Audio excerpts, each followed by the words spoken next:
ว่าสัพพัญญูได้ฉันจินหมูง้วนเขา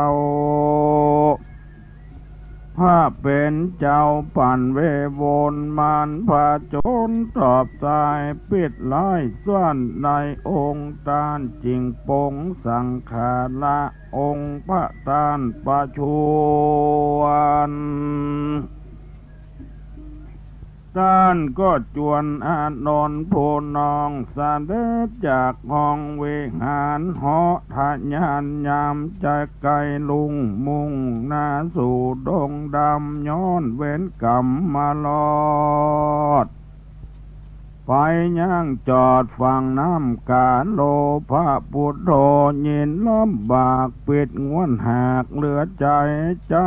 พระอานนท์ไปตักน้ำในฝั่งกำนาตี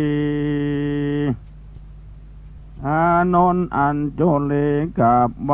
รับบาทไทยสู่กงกาปุณสังกาเจนลำหันน้ำคุณมัวดำอานนท์ตักเอามาตามคุณการพ้นจากงานลอดไปบนน้ำอันนั้นก็บันดลใสสะอาดยินประหลาดนักหนาปุณสังกาเต้ใสจริงกับไว้สัพพัญญูว่าพันเตภควาคาแด่พระพุทธเจ้าตนเป็นเก่าชื่อโปทันปุณอัศจรรย์ยิ่งลำอันว่าน้ำเหมือนมีจิตใจ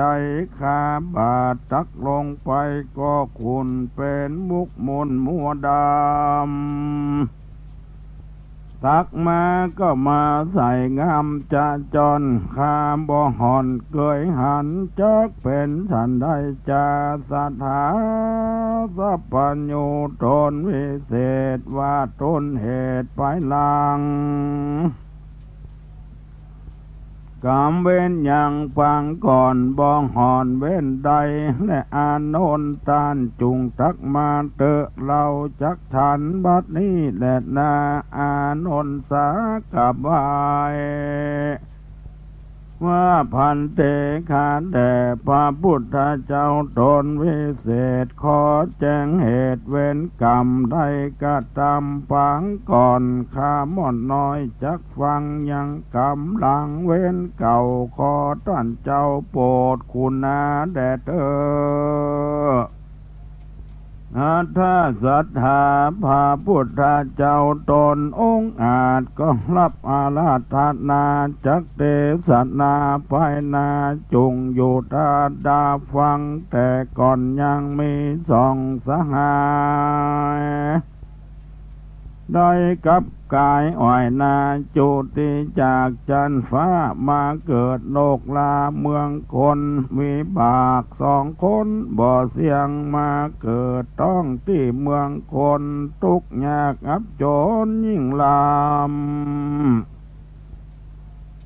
บ่มีสิ่งอันใดบ่มีปัจจัยเตื่อมกรรมทุกข์ยากลำขัดสนเขา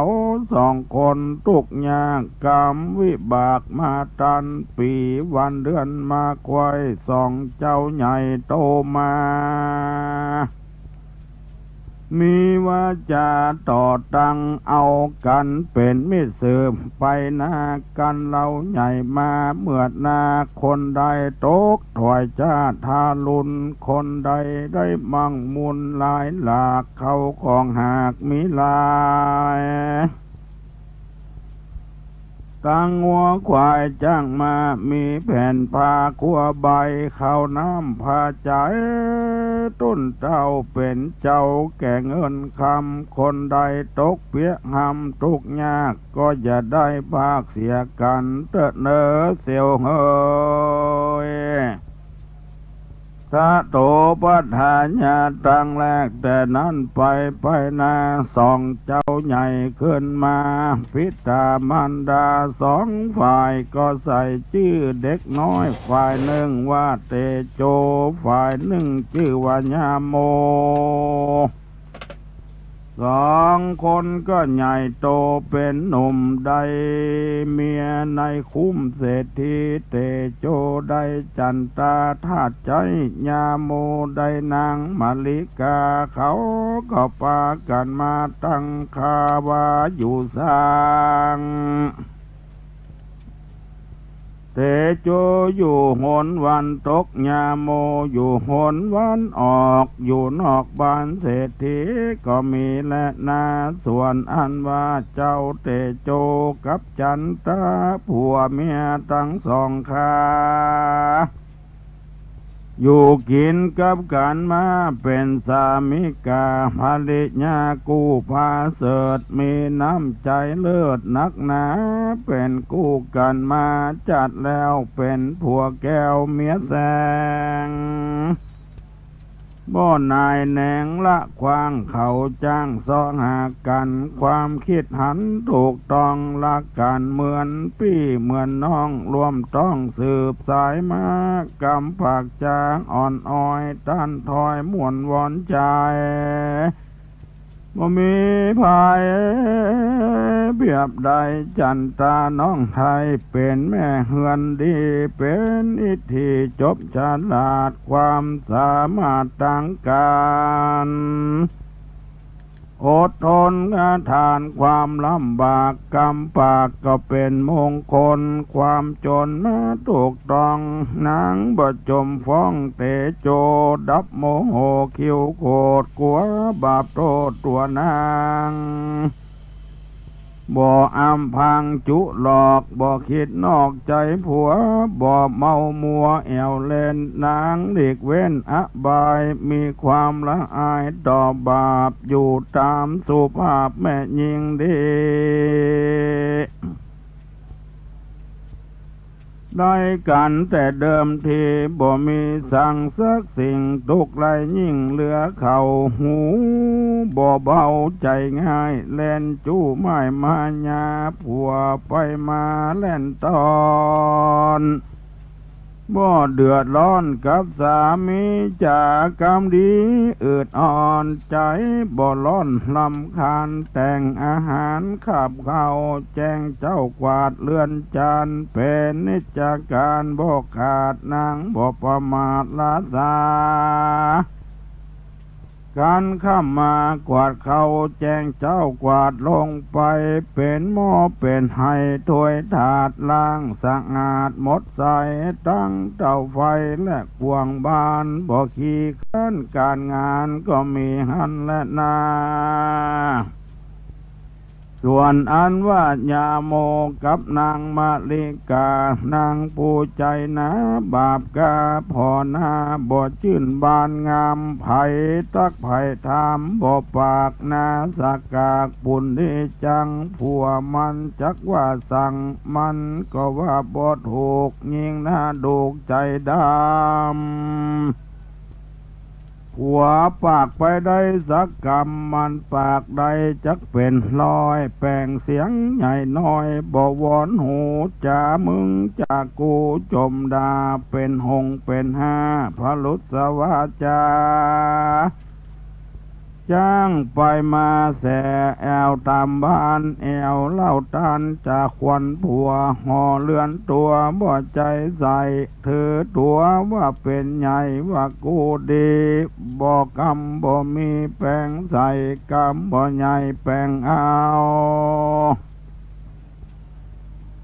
ตัวกูนี่บ่เล่าปัญญาบ่กว้างกูบ่อ่างฟังผัวกูบ่กลัวนี่ปายกูตึงนายตึงจังกูนี่ตึงบ่หวังจักเป็นดีมีห่างถึงเป็นเจ้าจังกูก็บ่ยินดี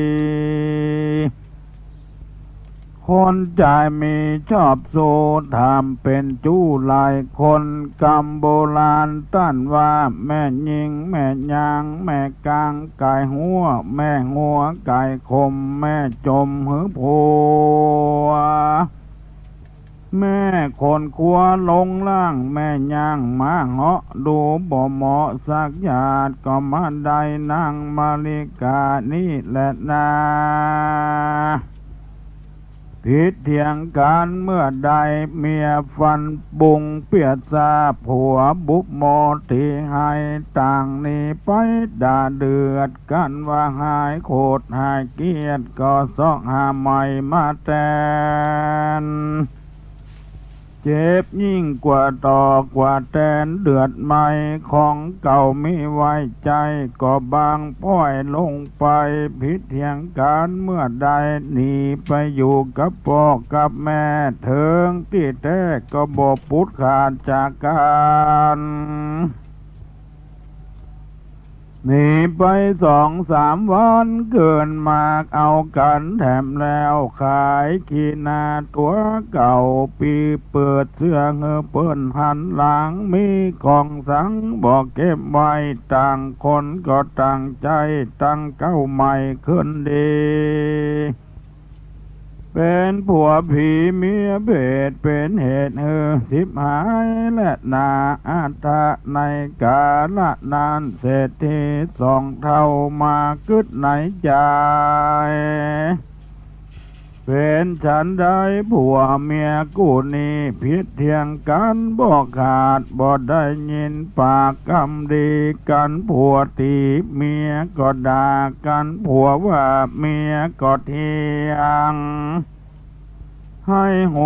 ยเสียงดังเกิดกองส่งเสียงร้องจูวันจ้างสหกันแต่ตักผัวเพศเมียยักถอยจันไลจักลองใจเขาก่อนเขาผ่อนเบาบางเศรษฐีก็เอาคำปันใส่ถุงออกบานกล่าวตานซึ่งยาโมจงรับโมโหเดือดบานตู่ขี้ขันได้ยินดักอยู่ดักกินเสียพองอย่าหาจ้องผิดเถียงกันเสียงเนื้องนั้นดังเหล่านี้ร้อนอกตกใจกับ2เกือเจ้าแต่ดีเราเอาคำปัน1มาจางสู่เจ้าบอกผิดเถียงกันพอ7 วันแต่เจอกันสู่อดใดจักยกคำปันนี้ไว้แถมจังมากงัวควายเอาไว้ขายใจซื้อยกบ่เอาคืนแป่งใจเงาใจเงินนี่หาไปตั้งนาแม่นจะขายจะกล้ากองได้กำไรงามพ่อแม่ขอห้ามปามตั้ง2 เขือลูกเต่าเดือดต่อเรือนนั้นเราร้อนเขาของเงินคำการผัวหมิ่นเมียดำเงินคำอยู่บ่ได้ร้อนไม่เหมือนไฟลนกันสู่อดทนบ่ได้คำปันนี้อยากเอาไว้จุงรีบส่งคืนเราแด่เธอหัดนั้นเศรษฐี2 เท่าเอาคำแถมปัน1เราไปบ้านเตโจและจันตาเศรษฐีจากเก่าด้านว่าเตโจลูกเต่าพ่อแม่ทั้ง2 เท่าสั่งมาง่อมงันใจสู่เอากันฉันใดสั่งดักเย็นเจนล้ำเหมือนเลือนบ่มีคนหรือสู่ตกจนลำบากความจนอยากเหลือใจหรือเป็นวัดไอเมื่อยไข้หรือเน็ดเหนื่อยกระทำการอดกันอาหารข้าบมือบ่มีสั่งจ่ายซื้อข้าวน้ำเลี้ยงดูกันป้องเอาคำปันมาสู่ไว้จ่ายซื้อกินไปจุงทำใจเก่งกาถ้าเมียห้ามว่าอย่าฟังกำมันพ่อแม่ใครหันส่องชูเจ้าใครได้ยินลูกเต้าพิดกันเถียงกันใน7 วันไปนาแถมจ้างมางัวควาย ข้าคนหลายไว้ใจสู่อย่าได้ลืมกรรมพ่อแม่เอาคำมาจางเต็มขาดไม้ขาดห้างพ่อแม่ก่อนยินดีกันบ่มีขันติอดกันได้ก็อย่าได้เอาคำนี้ไว้จงรีบเอาส่งคืนและนาส่วนอันว่าเตจบบ่มีโมโหเกียรติกามันไหวหน้าหันกำแดงหญิงรักแปลงบ่นายหวังได้ง่ายสบายใจเราจะทำฉันใดจันตานางเดือดจันตาเกียรติแก่เราจะมันมโนมานาลงเรือนไปบ่จะไปเกือกน้ำขีมาเสื้อผ้าเป็นเปิดโตมตั้งเก้าผมอยากยุงกิ่งเกือกฟุ้งจานเฮือนทำเป็นเหมือนดังบานอนห่มผ้าอยู่ในเฮือนนั้นและนายามนั้นนางแก้วยอดจันตาไปกาดมาแต่เจ้ากับพวกเต่าข่าวว่าร้องเรียกหาเตโจจองว่าข้าน้องห่างกลับมาไปซื้อจิ้นและซื้อปลาปุ่นปุญญามากเมียงน้องซื้อมาพร้อมเสียงมีหลายเยื่องบุญจะไปไหนมาพี่เจ้าหรือว่าหนึ่งเขาอยู่ในเตาไฟหรือพี่ไปส่วนดอกบ่เปีกปอกมากายินสังกาแต่ใบจันตาน้องไทยพอไปมาบ่หันสามิกาสักแห่งนางแล่นเข้าไปในเรือนในหันเตโจใจนอนห่มผ้าตามตาหน้ามีแต่เปิดตมเหมือนดังเป็นลมบากั้งน้ำตานางหลั่งไหลตกอกหน่ออกเจ้าขาน้องลานั่งรอดูโอ้ยนอกูดังเฮก่อนนี้บ่มีมานางจันตาขับไว้พี่ไทยเจ้าเป็นสังจาหรือว่าพี่มาสิ่งเขาหรือว่ากินเหล้าเมายาบ่เคยกินมาแต่ก่อนหรือว่าพี่มาสอนเขาสิ่งลมขึ้นเตียงหัวใจสั่นลมไล่ปั่นไปในจักเนี่ยทันใดนี้จะเตโจทะลิร้องดาว่าอีพิหาจันตามึงเข้ามาสั่งนี่กูนี่บ่ใจผัวมึงอีสึงตึงหัววอกหญิงสอกกอกใจหมาอย่าเข้ามาอยู่ไกลหญิงบาปใบใจดำและนาเมืองเฮยส่วนอันว่าจันตานาดน้องนางโศกตองโศกาเกิดไปมาทวนที่สามีข้าน้องนี้หากมีเยื่องมาคุยหรือเป็นผีมาเข้าจากไปถามเจ้าหมอดูผีอยากกินหมูกะอยากกินไก่ขอหมอมาใส่บักบนหรือต้องจนสัตว์ป่าตามน้ำตาหนตางกาว่าผีสร้างผีกะผีปอบมาหาหมอจุจอบลองดูจะแลดนายามนั้นเตโจใจมาเกิดใจดวนทีกัวบดีกับตัวจากมองมัวไปนาจริงบอกน้องลาเมียแปลงว่าบ่ใจพี่แฝงพี่ป่าบ่ใจพี่บาพี่ตื้อบ่ใจพี่สื่อพี่กะพี่ปอบเข้ามาครอบงำใจปีนี้หูขิงหลายแล้วน้องแก้วอย่าไปเลยใส่ใจเอ้ยพี่เจ้าเมื่อเจ้านี้พี่ไปเมาหัวบ่รู้ตัวสักอย่าใจพังพลาดลงไปของอภัยน้องแก้วพี่หายแล้วและนางเอ๋ย จันตายอดสายใจตักน้ำใสสะอาดมาล้างลาดโกนผัวล้างผมหัวสวยหน้าเปลี่ยนเสื้อผ้ากัวใบล้างเรือนในนอกห้องจันตานาดน้องเล่งดาดำของกินลำหลายอย่างตั้งของว่างข้าวหวานการกินอาหารอิ่มแล้วก็ชวนน้องแก้วจันตาว่าจันตาเอ๋ยน้องเนาจุงห่อเข้าทงป่าเราจะไปหาป่าก่อกังตามแส่น้ำมาข้างในปงสับไปทงไปก่อนข้าจักเอามีดผ้าไปตุยและนาจันตาน้องนาวนางห่อเขาด่าขัวไปตัวผัวในป่าเตียวสอดลาดงไผ่ที่ในเป็นเขาโคคุ้มปานางบุญดงน้ำโคเขือขามจอกเกาะจ่องบ่มีจ้องทางเดินขึ้นผะเลินในลงห้วยต่างเหลียงโจ้ยดอยจันก้อยเกาะพันเพียงเป็นยุงเหลือบลิ้นคบคาน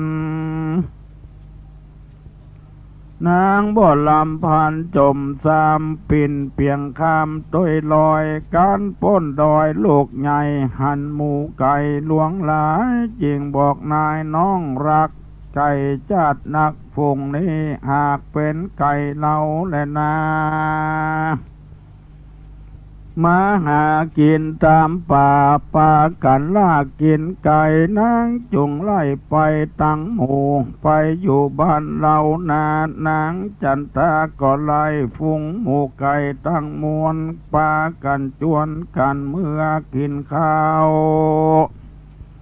เมื่ออยู่เล่าอยู่ลังมาหากินสั่งในป่าปางกันลากกินไก่ไก่เบี้ยนไปเป็นหมู่ไปอยู่พื้นเรือนนางก็มีวันนั้นแหละนาเตโจกับจันตาเตียวตามมากาตังใหญ่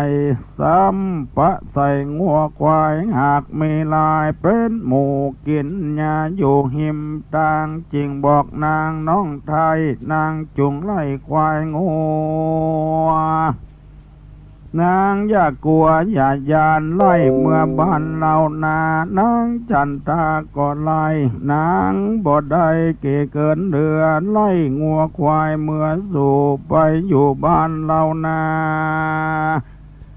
เทวบุตรเทวดาคุณนานางน้องเนาย้อนฟังคำเจ้าผัวขวัญก็มีหันและส่วนเตโจก็พานางจันตาออกจากที่หานบุญดันดงนาสองผัวเมียมาถึงห้อมโหยดงป่าโกยย่านวังป่าเตโจมโนมนางมเอาแต่ปากังลองตืดแควแสข้างมีแต่ป่ากังป่าจัดและป่าปุ้งป่าเป็นฝงใหญ่น้อยใหญ่เตโจไล่งมเอาบอกจันตาตาเราน้องนาจุงเอาข้องลงมาจักใส่ป่าเมื่อบานป่าดุกดานดุกโอยนางจุ่งรวยคืนลองจันตาน้องรีบลงงมมีแต่เปิดตมจันตางมใส่กองจันตาน้องบ่อวยคางกันป่าปักมือนางร้องให้คางเจ็บปวดนางก็ล้างว่าลวดพิษการเตโจมันก็บ่ยั่งได้ปากกังมันก็ว่าเป็นป่าดุกเตโจลุกยืนพอในบ่อป่าดุกสะแลมบ่มีป่าอื่นแกมบอกจันตาว่าปากกังขัดใจไว้วอยอย่ายั้งปากกังรีบงมเอาอย่าจุกเศร้าอยู่จ้ามันบ่อยู่ท่าเล่านา งมกรรมาอย่าจ้าบ่ทากลัวปักมือจันตานางงมป่าจะใจกันงมใดยื่นขึ้นมาป้าบ่ปักมือได้ย้อนเทพไทยหากคุณนาก็มีและนางามนั้นเตโจกับจันตาไปถึงเติงนาผาตินดอยจันห้อมโหยดงป่าโกยจืมจำกลางดงดำปากวางไปหันผาลูบจ้างมูบอยู่หันโอโซส่วนอันว่าเตโจเปียงขึ้นใดร้องบอกหน้าไทยจันตาว่าดูลานางหน้าไทยนางอย่าได้ขัดคอจุงหาไม้และคอและคอนจักขี่ตอนจ้างเหล่าเมืองนางบอกเกินเดือดใดหาคอและไม้ยืนหือเตโจย่องยือขึ้นนั่งบนคองเอาไม้คอซับสายลุกโดยง่ายเลี้ยววายเงินคำมีในปื้นตองจันตาน้องเก็บใส่ธงตาวันลงค่ำแล้วบอกพวกแก้วลงมาส่วนว่าพาลูบจ้างก็มูบตั้งเก่าส่องเจ้าหาบเงินคำเตียวดงดำเถื่อนทองมาลอดห้องเลือนตัวหันวัวควายเป็นหมูมาทาอยู่ยังยายไก่ปลาหลายขาคืนบ่แตกตื่นบินนี้ผัวเมียดีกู้เฝ้ามุนมั่งเต้าเงินคำนาบุญนำปลาลอดได้ปบยอดนางดีกันร้อยทีลุงแล้วบอกน้องแก้วจันตาว่าจันตาน้องนาวจุงปลาหงอเขาและทงปลาเราจักไปหาที่ใหม่วันว่าได้บ่หลายได้งัวควายไก่ป่าวันนี้ตั้งท่าแถมกามนางแต่งตามห่อเขาไปตามเจ้าพวกวันไปประหันหนองกวางเป็นตาตั้งสาคอนปูป่าซ้อนเป็นหมูกุ้งเหนียวกู้ปูหอยปูป่าซ้อนเป็นหมูกุ้งเหนียวกู้ปูหอยตามเฟยย่อยลุ่มน้ำบัวกับจำจังก่อนดอกป้านซ้อนผักบุงผักสมกุ้งและปุ่มปลา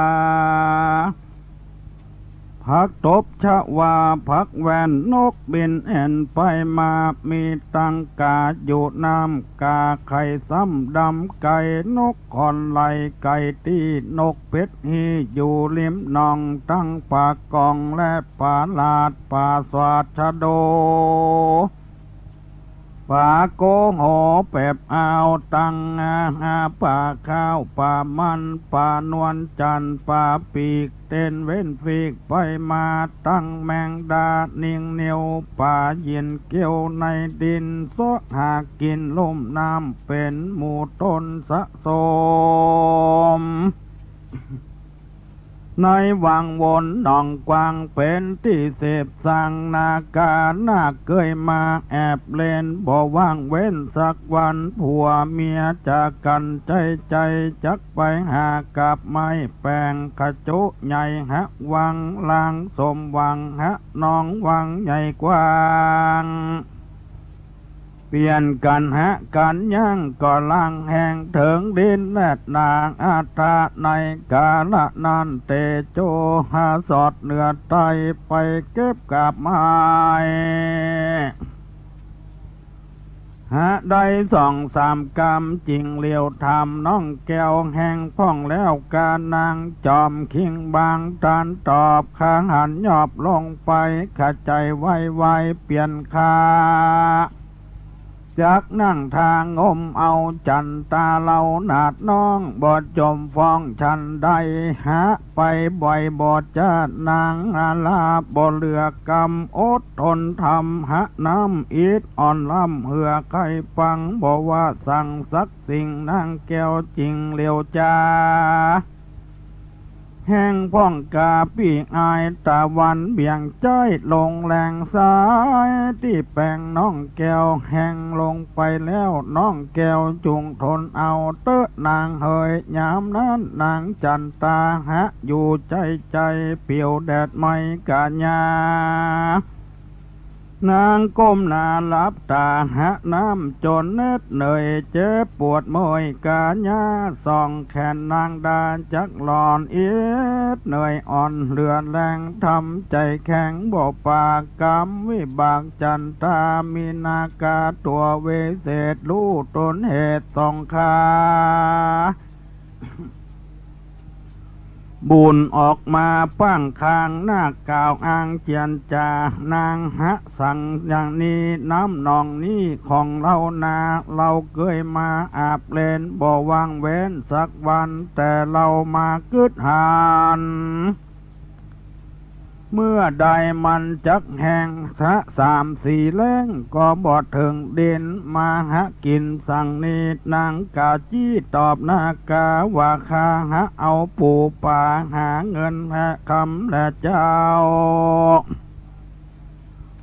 ข้าหาตั้งแต่เจ้าปออิดอ่อนรวยแรงหวังได้แก้วได้แสงเงินคำแดงน้องนี้พญานาคกล่าวจี้บอกนางนอดจันตาอันเงินคำปูปามันว่ามาอยู่นี่นางมหาสังดังนี้เราว่ามันจักซุ่มแรงยอดกิ่งแปงบอกนาคถึงง่ายยากก็ทนเอาเต็มนักเบาก็สู้ต่างได้ลูกก็ยังดีจักมีบ่มีขอหะเฮือแห้งถึง3 ปี4แรงก็จามเจือลองดูและนาตานเฮยในกาลยามนั้นพญานาครู้แจ้งกรรมวิบากแห่งสองลานาคเอาเงินคำมาสองกู้เฝ้าว่าเงินคำนี้เราสู่เจ้าจงเอาไปมีโชคใจได้ลาบปากันหาบเต็มแรงตาวันแรงดงต่ำจักไก่คำลับตาหาบเงินคำมาถึงบ้านผัวเมียปากตันกรรมดีก็มีและนาเมื่อเตโจกับจันตาสามีพันลิญาเป็นป้นทุกยากพญานาคหาคุณนะหาบคำเงินมาถึงบ้านเขาปากตันจากการได้7 วันมาลอดแล้วเนินน้องแก้วจันตาแต่เรานี่กึดสอดกึดใจลอดพ่อแม่เศรษฐีต้านภูมิใจกว้างเอาคำมาจางให้เราผิดการได้7 วันเป็นเขตก็บ่มีเหตุการณ์สั่งสองเรายังเหมือนก่อนบ่เดือดร้อนฉันใดจักปากันไปขับไว้พ่อแม่ไทยเศรษฐีใครก็มีแต่เก้าเอาคำ2 เท่าส่งขึ้นไปและนาบุญนาทีวาเสในวันนนลงเจ้า2 ข้าเจ้าสู่บ้านเศรษฐีจากกำดีอ่อนอ้อยข้าม่อนน้อยไวสาของเอาคำมาส่งเฮอพ่อแม่2 เท่าจันตาเมียข้านี่เล่าหากเหมือนใจแม่นจักกะทำฉันได้นางก็ตามใจทุกอย่างบ่จ้างเงียฉันได้จ้าหมดปัญญาเสียแล้วจันตาน้องแก้วแม่เรือนดีและนาปอเหยแม่เหยฝ่ายเศรษฐี2 เท่าได้ยินกำลูกเต่า2 เท่าแย้มไข่หัวว่าผัวเมีย2 เจ้าลูกเต่าจงลักแปลงกันอย่าตัดบันขว้างละใจเป็นพระถือศีลอย่านับกินนับอยู่หือรอบรู้ศีลธรรมอย่าทำกรรมบาปกาอย่าไปค้ำฆ่าสัตว์และคนอย่าได้เป็นจนลักลายอย่าคบจู้หมายมายาอย่ามุสาหลอกลวงในนอกจุงหมดใจอย่าดื่มไม่ไหลน้ำเหล้า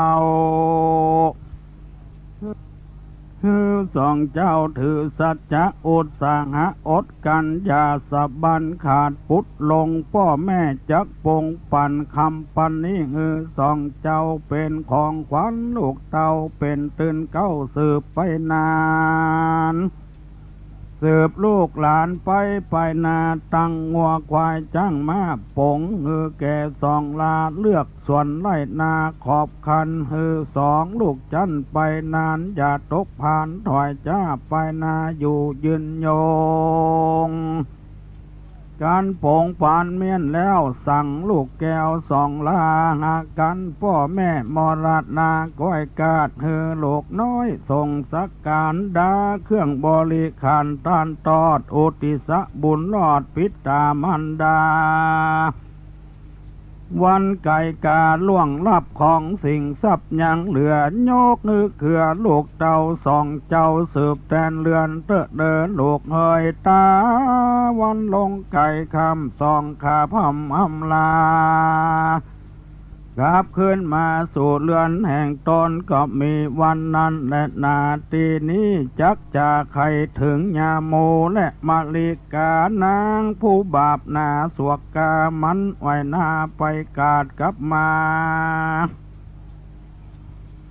ยาโมจะบอกกล่าวเฮอลูกข่าวกรรมดีว่าเศรษฐีสองเท่าเป็นเจ้าเก่านายเรามาหันเรานี่นาทุกยากจ้างเป็นปากเป็นเสียงว่าพิษเทียงกันเดือดบานท่านขี้ข้านได้ยินบอดดักกินดักอยู่ต้านมาสู่มาหาเอาคำนิขามาจังต้านยังอ้างไปหลายจักแถมงัวควายจ้างมาตั้งผืนแผ่นผ้าขัวบา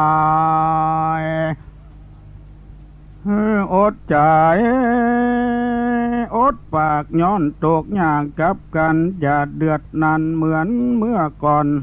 พันผ่อนเบาลงเอาคำโปงมอบไว้อดใด7 วันหลอนอดกันบ่ใดอย่าคำเอาคำนี้ไว้จงส่งขึ้นเมื่อบ่อาจเกินเหลือสองเท่าด้านเป็นเจ้าแก่เราและนาตาในกาละนั้นนางมาลิกาให้รู้แน่ถ้ามีแต่เหมือนกำจาเอาคำปันนั้นมาดูก่อนอย่าไปซุกซ่อนเอาไว้คนเดียว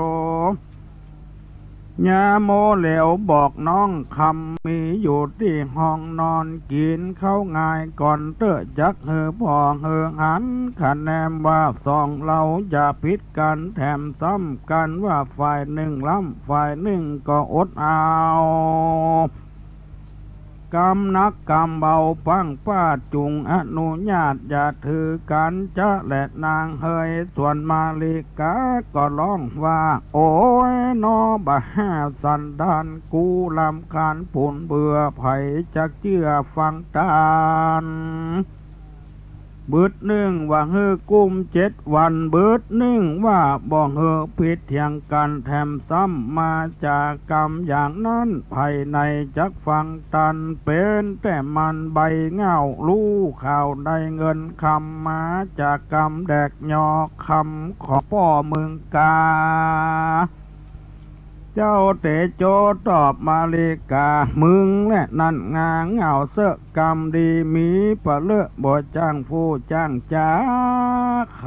เอาแต่ใจสวกกามาจาอวดตัวดีอันหนึ่งต้านเป็นเศรษฐีเอาคำดีมาบทใจว่าได้ซื้อต้านจางบ่ปิดเถียงกันอดได้7 วันบอดได้ต้านเอาจ่ายใจมึงซ้ำบนยินดียิ่งบอดดีใจถอยมึงจริงเป็นมะงอยมาน้อย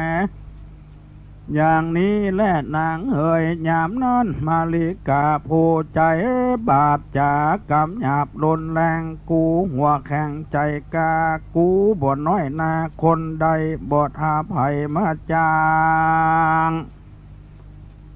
เต็มเตื่อมงัวควายมาจ้างกูบ่เชื่อฟังมันขี้ข้านได้ยินเขาผิดกันก็มือตึดหูสองข้างบอดหางเอาคำมาจ้างกูบ่ยินดีเปิ้นเป็นคนมั่งคนมีกูนี่เป็นคนจัดหมากินขี้กันปะใส่ขี้บ่เลียก็ดมและนาสองผัวเมียผิดกันตั้งแต่เจ้าถึงควายเข้าง่ายบ่ได้หักเลือดจมแจ้งเดือดโกลากันเลิกลากันแล้วหนีไปเอี่ยวอูเป็นเครือผัวไปตั้งเหนือเมียไปบันไตสาวใส่เฮกากิน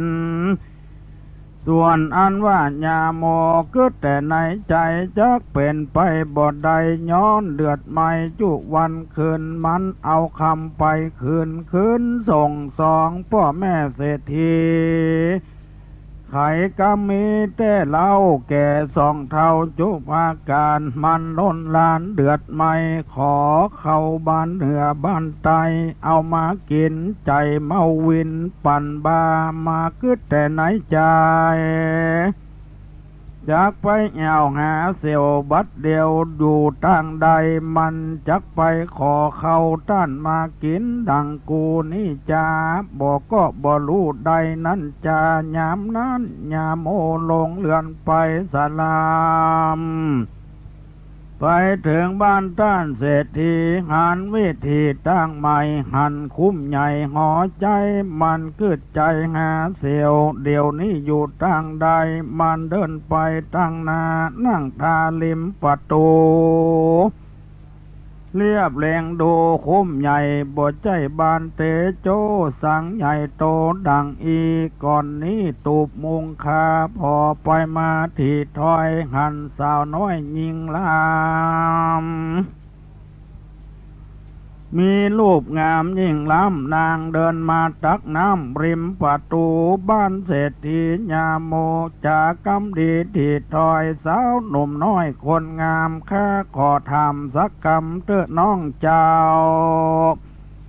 แต่ก่อนนี้เล่าเสียวคาชื่อเตโจบัดนี้ญาโมคือตัวคาบ่หันหน้าเมินมาแต่ก่อนเขามาอยู่นี่บัดเดียวนี้เขาไปอยู่ทางใด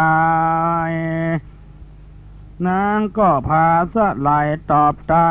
านลูกที่ได้มาพอดูกาเสื้อผ้าปุดหลังขาดนางวิหายว่าเป็นสหายเตโจต้านเจ้าเจิญต้านเข้าไปตั้งในเตโจใจต้านเจ้าอันเป็นนายแห่งคานีเล่าแม่จันตาเจ้าอยู่บนเรือนและนางส่วนว่าญาโมขึ้นเรือนไปในใจนึกผ่านยานก้อยจ๋าปากทานมอบแมบอยู่ยังจานเมื่อก่อนนั้นตกผ่านเสมอกันตกสิ่งบัดนี้เสียวขายิ่งเป็นดีเป็นเศรษฐีมั่งมุนทุนเต้ามีเขาของเงินคำนี้จาเตโจเศรษฐีเหลียวหันลูกมาปันฟังฟ้าวกำแขนยาโมไปนั่งที่เดียวกันก็มีหันและนาเตโจสหายก็บรรยายตั้งแต่เก้าที่สองเจ้ากะทำมาตี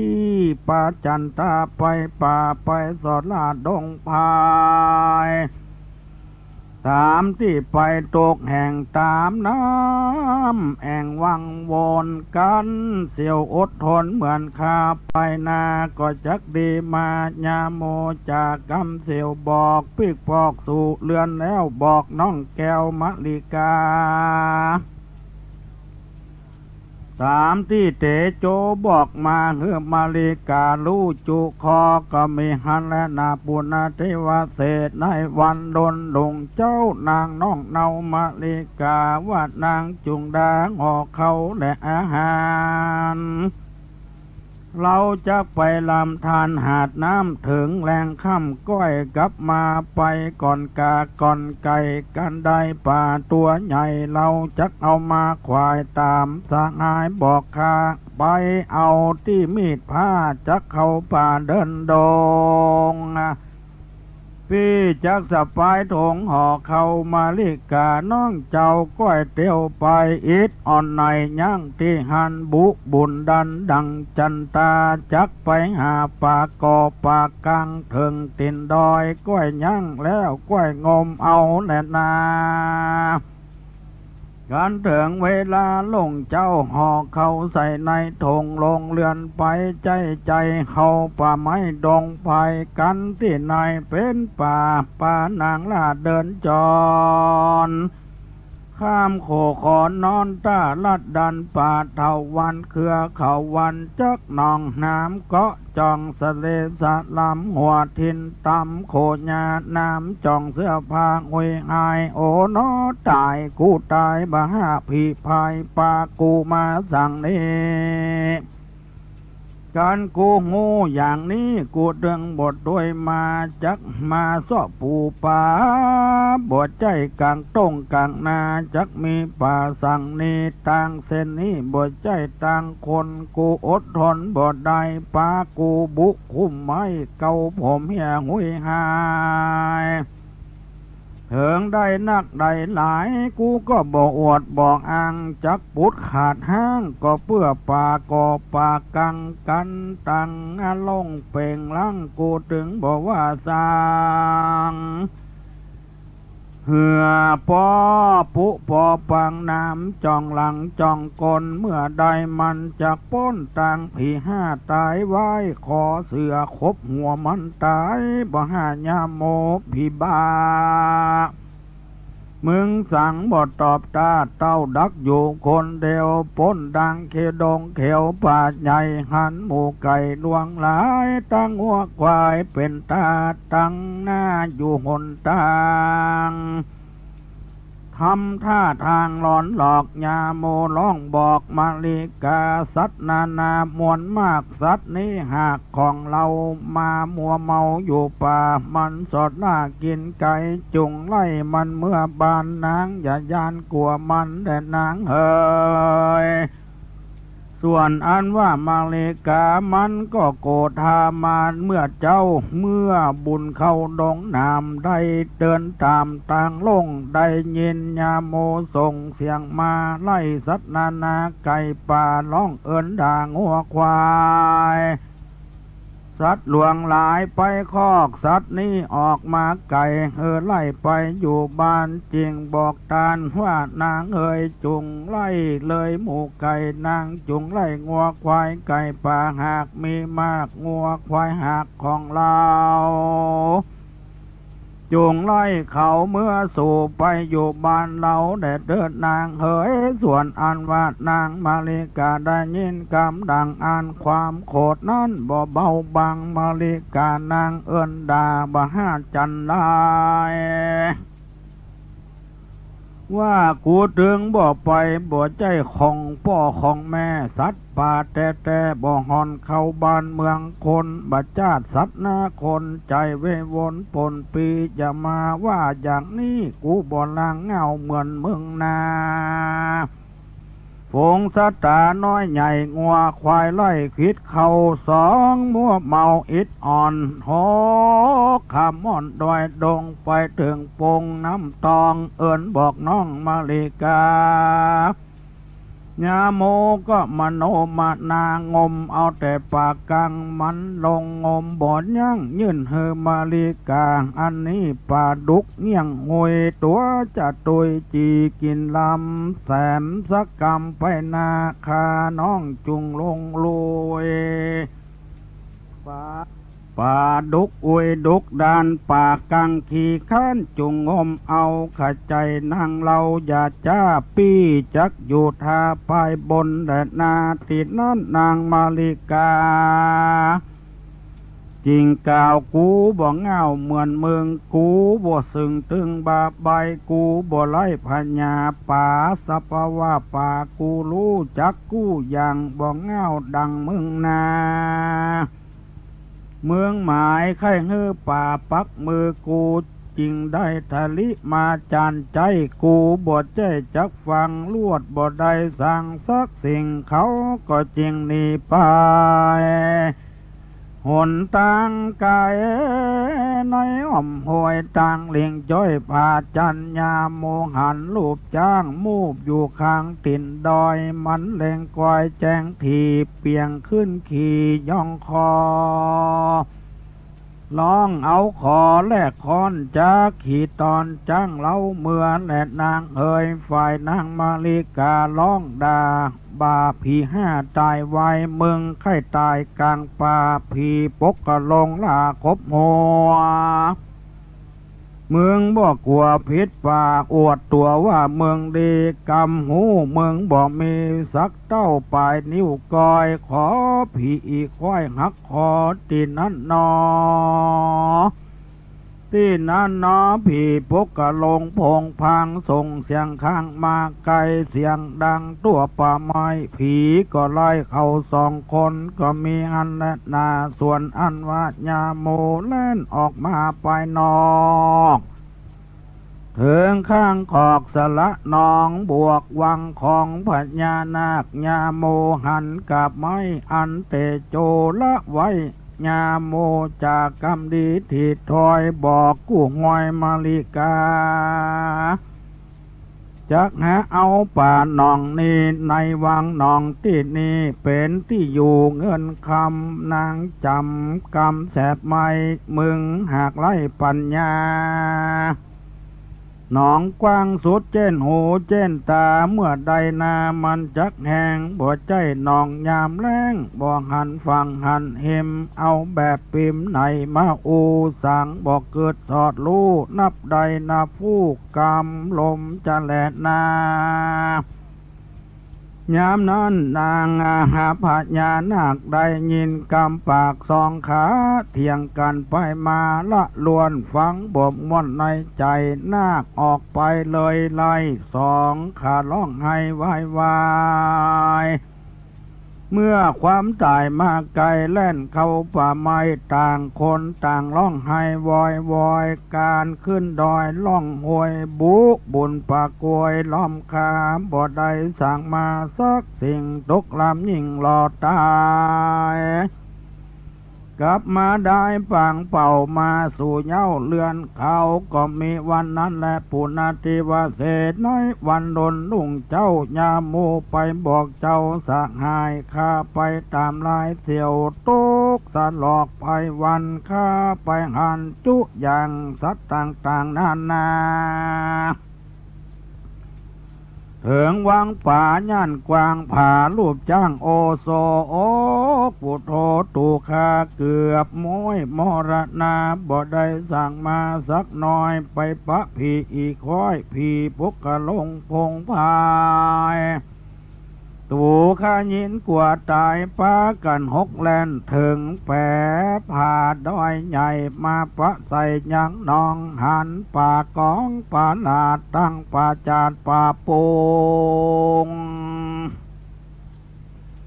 ป่าเป็นฝงมีมากดูดุกเหลี่ยมหากมีลายตูข้าหมายจากหะซ้อมไปปะใส่งูใหญ่ไล่คบตูเลี้ยวพอดูตัวขนาดตัวเต้าสาดกะลาปานตูขาหันเป่งปล่อยหกเล่นจนเหือนย่อยบ่ได้สั่งสักน้อยและเสียวเงยยามนั้นเตโจได้ยินยาโมเล่าอูเตโจชอบสู่แย้มไข่หัวว่าสองผัวเมียกู้นี้คงเป็นดังเอมาเมินเตโจเอาเงินปันเสียวเอาซื้อเสื้อซิ่วเตียวเอาซื้อหมวกมาซุบหัว ซื้อเครื่องขวานุ่งใจแม่เสียวพระสงฆ์ใครใดอันใดเอาเงินปั่นไป500 บาทปากันไปกาดเนอเสียวเนอยาโมกันว่าได้เงินแล้วลาเสียวแก้วเตโจย่างเสโสถึงบ้านบอกท่านมาลิกาวันนี้ไปหาสักหายเสียวเอ็นดูโผดพายบ่ละบอกวางเสียวปันเป็นดีมีอ้างเสียวก็บ่จ้างลืมคนหันเราจนทุกยากกรรมเราหักมาตันเสียวเอาเงินคำปั่นมา500 บาทพูกนี้ไปกาดซื้ออาหารตั้งข้าวสารเสื้อผ้าเหลือนั่นไปนาเอาซื้องัวซื้อควาย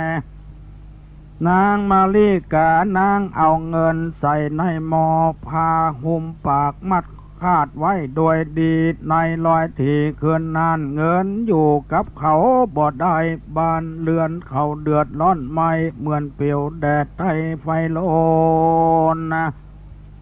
เขาตาตุกจนตุกยากกรรมวิบากสองขาดได้กระทำมาจาดก่อนบาปเวรนั้นสอนตัวมานางมาริกาไล่กาดหมิ่นประมาทผัวควานเหมือนนกกระทัวแผดใดมาแต่บ่เมินนานเหตุนั้นเงินคำอยู่บ่ใดหนีเมื่อหาหน้าไทยจันตาเขาตื่นมาเมื่อเจ้ายาโมเข้าไปพอดูเงินเป็นโดยเหตุบังเอิญเงินบ่มีสักบาทยาโมใจขาดใจตายนั่งคืนน้ำลายตัวเก่าเอาหัวเข่าเจ็ดน้ำตานินสังกาแต่ใบเสียวฮือเงินคำไว้ใจก็หายสอยหายว้อยหรือว่ามีคนร้ายพกกอยบอกหันลอยมีได้ใส่เอามองเอาผ้าห่มไว้เงินคำก่อนนี้ออกกลางคืนข้ามาเวินซ้อสอดโจรพดลอดบ้านสหายนี่แหละนายามนั้นเตโจจิงบอกน้องแก้วจันตานางจุงเอาเงินมาฮือเสียวแถม500 บาทเสียวอย่าพามาดลาสาเอาเงินนี่มาใส่หม้อแถมใหม่มัดคาดไว้แข็งแรงแล้วก็แอบแฝงพกพอจักหันต่อตาเสียวเนอกันคนใดลักจักใดรู้ใดหันจับตัวมันใดรู้จักตัวมันไว้คนนั้นแหละเอาไปจักเป็นไผ่คนใดเข้าในเรือนเสี่ยวนั้น500 บาทก่อนนั้นมันลักย่องเอาไปเสี่ยวบทถ้าสงสัยเพราะว่ามันเคยใดคาจักไปไว้แถมใหม่ลองดูแหละนาญาโมรับเอาเงินแถม500 บาทเหมือนดังมีจิตมีใจลงเรือนไปละลดเหมือนดังปลาปวกหมดคนควรญาโมตกใจกลัวอยู่ใจมันเต้ากึดในใจร้องออกฝากว่าโอ้ยน้อเป็นดังแต่นอมันตอยไปต่อเต้าเข้าคุ้มเจ้าเศรษฐีใจมันบ่ดีจองจักเรียกร้องก็เก่งขามเวลายามเด็กเดินกลัวคนตื่นใส่ยาเดินไปมานอกรั้วหันนางอยู่นอกรั้วนั้นจนไกลคันเลยมาถึงลัตติญาลุงเจ้าถึงลัตติญาลุงเจ้าเศรษฐีเจ้าตื่นใส่ญาโมขึ้นไปเจียนจากัเตโจใจตั้นเจ้าเงินคำที่เสียวนั้นลาวไผบ่ยังยาบาลักยองเอาไปเงินคำบ่หนีไปไหนหนีมาบ้านเสียวนี้คาติดตามมาที่นี่จนแจ้งลุงเลยมากันเสียวยังสั่งกา ก็นับดูเงินเสียวเตอะเนอเสียวเงยส่วนอันว่าเตโจตั้นเจ้าเข้าไปนับหอกเงินบอกขาดเกินมีที่เจ้าเก่าเตโจเจ้าเก่าซึ่งยามโมว่าโอ้โหพ่อเสียวบัดนี้ข้าลูกหันเงินข้านี้มีเต้าเก่าเสียวอย่าบอกเราภายเนอเสียวเฮ้ยเตโจจริงบอกสักหายวันผู้กินเข้าง่ายเจ้าเสียวเข้ามาหาจวนมาลิกาเมียเสียวเอาเปียซามาจูมาคืนปูแต่เจ้าไปและเขากินยาโมได้ยินเสียวบอกปีกพอกสู่ข้าวาบอกมาลิกาน้องแก้วกินเขาง่ายแล้วน้องแก้วจุงหาบุงไปขึ้นปูในบ้านเสียวเจ้าไว้แต่กินเขาของกินปี้จักปินเปียงเคินนางอยู่ปื้นเก็บปูยอดบุญจูแต่งดาเปียซาดยาโมอยู่ทางหนตั้งไปถึงกลางขวางบ้านเตโจปากตันกับสหายขึ้นเอาหลายเตอะเสียวยาข้างสักใบยาโมกะตามเสียวเอา2 มือเหนียวปล่อยตีนแขวนมันก็แสนลำบากบ่จ้างปากฉันได้2 มือไกวกวัดแก่งเอา2 แข้งเกาะพัน2 ตินยันขึ้นบดใดเกือบนั่งให้บนดินเสียวเตโจได้ยินจริงร้องบอกสหายขึ้นเถิงป่ายเนอเสียวเอามือเบื้องหนึ่งเหนียวเบื้องหนึ่งก็เก็บเอาไปสุดวิสัยเสียแต่ใบคาขึ้นบดใดและเสียวเฮยเตโจฉันเลยบอกเล่าคนบ่เก่าเล่าปันฟังกำปังหลังก่อนกี้เป็นผัวเมียกันนี้เหมือนดังตีนกับมือยกกำตื้อเปียงย้ายตั้งขวาซ้ายก็ผ่านต้องช่วยกันแต่ก็เตียงจะขึ้นเถิงปลายเปียบดังขี่เรือพายคำลำน้ำแม่กวางจักเถิงฝั่งตั้งโกงกาสุดสายตาลงพอกกันบ่ช่วยกันทอกันพายบ่สมหมายถึงฝั่งนามานั่งทาอยู่ในเหือล้ำเรือกันไปเล็กน้อยจวงกล้วยบันเทาปู่ย่าเราว่าวายหากมาได้แก่ยาโมเมียเป็นคนโมโหปากกากำหยับจ้าบอกเก่งกลัวเมียบ่ฟังกำผัวเงินคำกองเข้าหัวก่อเสียงหมดเลี้ยงเกี้ยงปลาวายเป็นคนใจนี่นอหลอนว่าบ่ฟังกำเมียเข้าเต็มเมียก็เสียงตั้งหมากเมียงปุ่นผู้ยาหิหามาบอดใดไว้ความอยากไล่มาเติงผัวเมาเลิงสอดบานเมียขี้ข้านการเลือน